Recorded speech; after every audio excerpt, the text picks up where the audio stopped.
Magandang araw, ako po si Mark Lester Lirag at ito po ang aking daily devotion.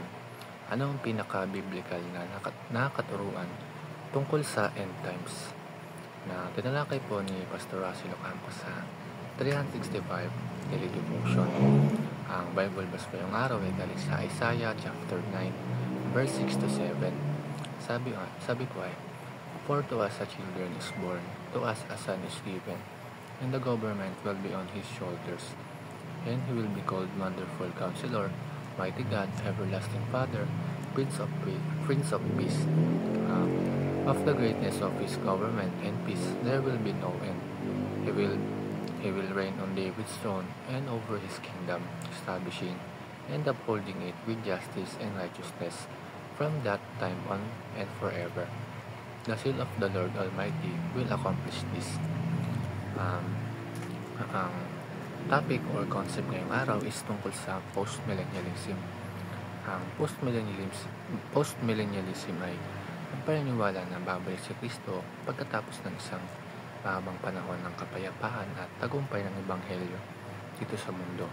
Ang tinutukoy na millennium ay hindi kailangan literal na 1,000 years, kundi isang extended period of gospel flourishing kung saan lumalaganap ang kaharian ng Diyos sa buong mundo.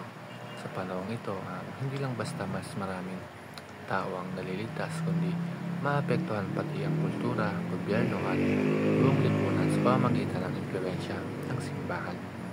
Sabi nga sa 2 Corinthians chapter 2 verse 14, "Now thanks be unto God, which always causeth us to triumph in Christ and make it manifest to savor of His knowledge by us in every place." Sa panahon ng post-millennialism, ito raw ang ginagawa ng Diyos ngayon. Pinapalaganap ang mabangong amoy ng Ebanghelyo sa bawat sulok ng mundo. Ang first teaching is, the gospel will advance powerfully in history before Christ's return. Ang mabuting balita ay hindi matatalo ng kasamaan. Sa halip, ito ay lalaganap, lalaki at magiging daan para mabago ang mundo. Hindi ibig sabihin nito na mawawala ng problema, pero naniniwala ang post-millennialism na sa dulo ng lahat ay magwawagi ang Ebanghelyo. Kaya bawat isa sa atin ay tinatawag na maging bahagi ng advancement na ito. Hindi lang tayo spectator, instrument tayo ng pagbabago. Second teaching is, Christ's reign from heaven is now transforming the nations on earth through His church. Hindi natin kailangan maghintay ng second coming para masabing naghahari si Kristo.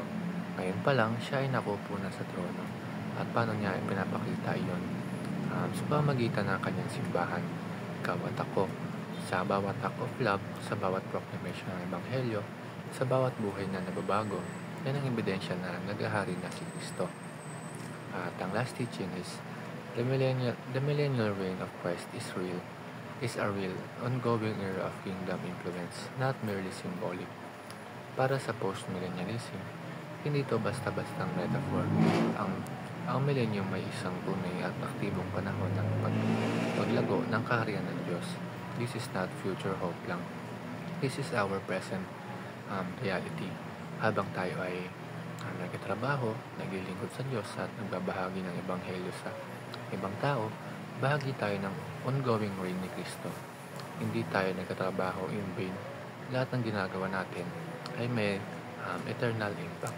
Yun lamang po.